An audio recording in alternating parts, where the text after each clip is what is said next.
Hello, good morning, everyone. So I'd like to thank Jim for inviting me to speak.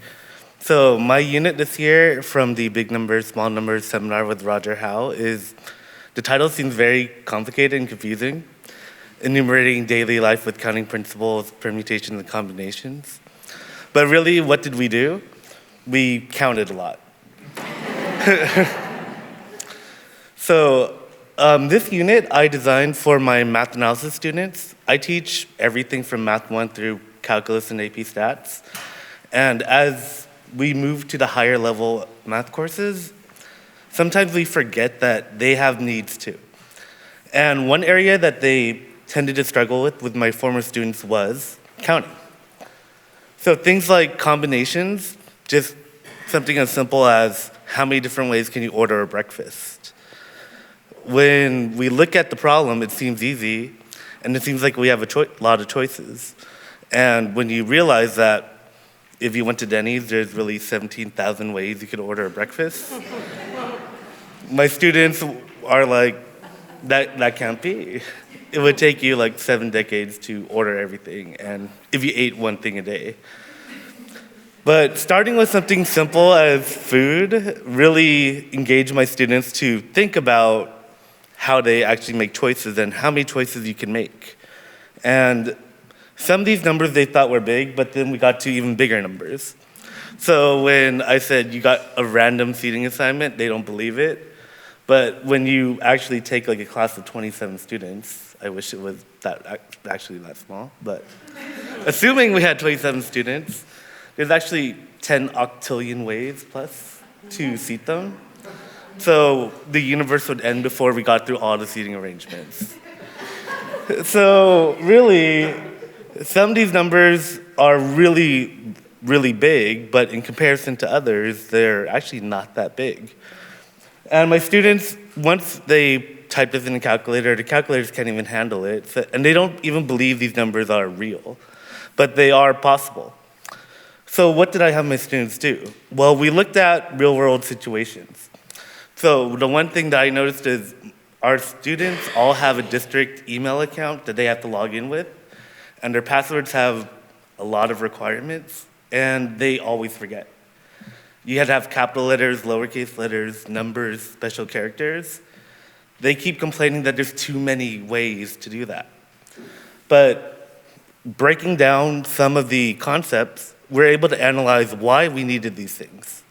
So rather than give them a formula, we created the formula.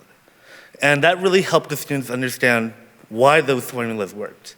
Because making the difference between a combination and permutation, you use all the same variables, but the formulas are slightly different based on context.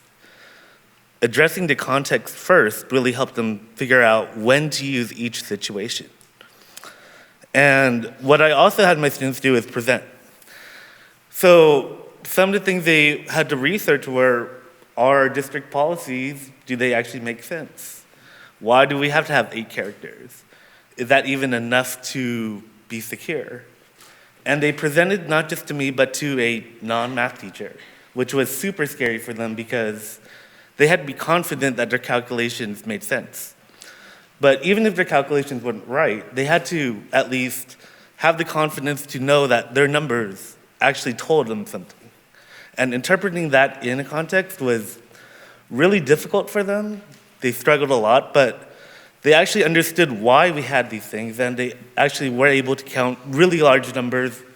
And by the end of the unit, they were working with billions and trillions, and those numbers seemed small to them.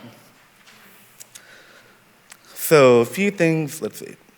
So some of the reactions, the students, since they are at the higher levels of mathematics already in high school, some of them wanted the formula just to calculate.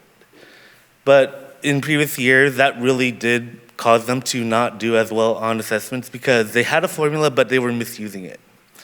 So some of the feedback I got from students was having the time through context to understand where the formulas came from and why we have them really helped them solve the problems.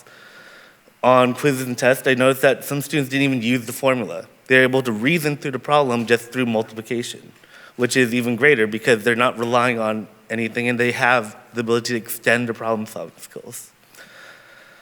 Some of them just didn't like presenting to a teacher that wasn't a math teacher. It was a psychology teacher, social science teacher, and having questions about, are your numbers reasonable? Are they practical?